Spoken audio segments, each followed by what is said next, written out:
Okay. Well, we're actually mainly here because of this MCLM that you and RPK came up with. Why don't you tell us a little bit more about your role in MCLM and how it came about? Okay, 30th of October, I was at a dinner lecture when I received word that MCLM had had its first inaugural meeting in London, where the inaugural members had, at the elections, picked office bearers. I was told that I was elected president in absentia. Okay. So I suppose that was my first real involvement with MCLM, the organization. RPK and I had been talking about perhaps the need to try to get some initiative off the ground to provide a vehicle for a lot of Malaysians who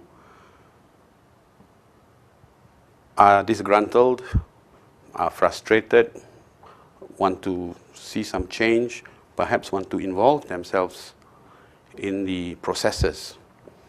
But a lot of people don't know where to go. So we had been discussing MCLM as an initiative, and I suppose that was the takeoff point. We had also been talking about what we perceived as weaknesses in our systems, our institutions, principally Parliament. And you start from Parliament and then you begin to look at the other institutions that seem to be systemically falling by the wayside.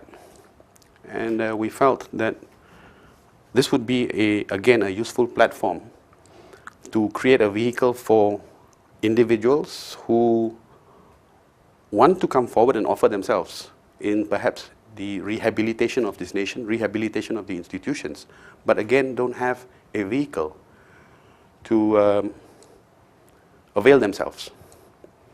Hence MCLM. It's not a political party. I think we have emphasized that again and again.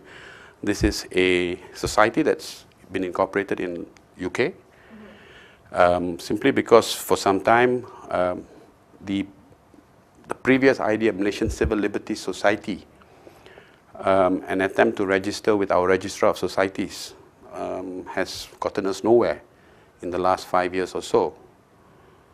And for that reason, we came up with MCLM in UK to get over this need to register and incorporate. So again, yes, it is not a political party. We do not envisage it becoming a political party. Certainly not while RPK and I have any leadership role to play in MCLM. At this point in time, I am the only other office bearer, apart from the trustees, who is outside of London. We've only had one committee meeting, and that's taken place in London. It was timed when I was scheduled to be there. We will deal with the other meetings. Companies have this thing called resolutions made by circular resolutions. We live in an age where so much is done through the internet. There's no reason why the committee cannot meet in cyberspace. But what was it that sparked the need for MCLM? It would appear that somehow the PKR elections have quite something to do with it. Okay, I'm glad you've brought that up. I want to dispel that notion. As I said, we've been discussing the weaknesses we see in the system for a long, long time.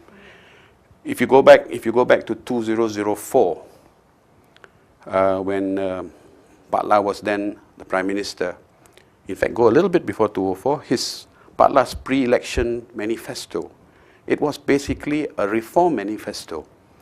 And personally, it was that reform manifesto that persuaded me for the first time in my life to vote BN. All right? But post the general election, 2004 general election, much of what we had hoped would be delivered to civil society didn't come to pass. In the run-up to the 12th general election, some of us in civil society came up with two documents. One, the People's Voice, two, the People's Declaration. The People's Voice essentially articulated the things that we saw in society, in our system of governance, that we were not happy about. Principle of which was communal-based politics. We felt communal-based politics had again and again proven to be the root cause of so many of the problems. People's Declaration was our blueprint to take this country forward. At that point in time, there were no Pakatan parties, but we had the 3 DAP, PAS, and PKR embrace and endorse. All right. Now, they came in post 12 GE with control of 5 states and having decimated BN's 2/3 majority. But the reality is this: much of what's in the People's Declaration and aspiration document, unless you have federal power, you will not be able to implement. That's the practical reality. We've seen today the current government's One Malaysia slogan, One Malaysia program, People First Performance Now. I've not seen much performance that encourages me to think the current BN government will deliver on the reforms that we want. I'll give you an example. 1st August 2009, Rakyat took to the streets urging the repeal of the ISA. What has the government told us? Amendment. The recent UK M4 case, clearly students are making out that 2010, it's about time we recognize that our students at tertiary level should be allowed to involve themselves in to take a critical role in the politics of the nation. But Section 15C still hangs like a noose around their necks. We don't see the government looking at the reforms that are being sought. We still have the OSA, we still have the Sedition Act. So it's been quite a while that many of us activists have been looking at this and saying this is not right. It has not only sort of become urgent for us during the PKR elections. The PKR elections, I think, brought to the fore a completely different problem, a completely different concern. For those of us who look to Pakatan, we want a coalition in there that's going to be different from what we've seen. And they've got to encourage us through their own processes that they will bring the transparency to Putrajaya that we hope to see.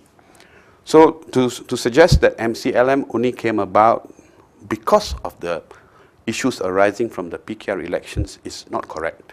It's not correct. MCLM is an idea and a concept that, in fact, we've long been talking about. We've been discussing about this for some time. It's coming up on the 30th of October. It's purely coincidental that at that point in time, PKR was also going through its elections. There's no correlation.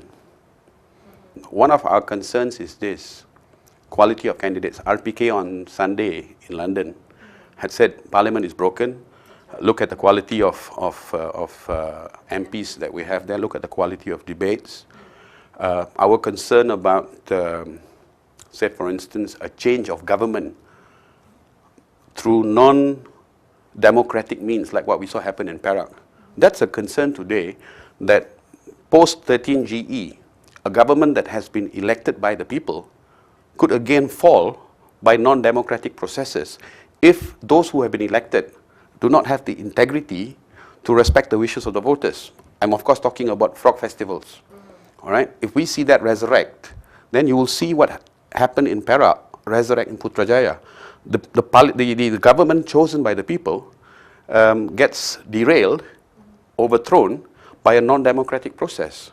Now, we've been concerned about that since people like Zul Nordin jumped camp, Zarin jumped camp, Wee Chuk Kyong jumped camp. Now, these are individuals, Perak, the 3, all right? These are individuals who clearly have shown they have absolutely no regard for the fact that voters voted them in on a particular ticket. Now, since those betrayals took place, many of us in civil society have long been concerned. So these concerns were not triggered off by what we've seen of late in the PKR elections. Not at all.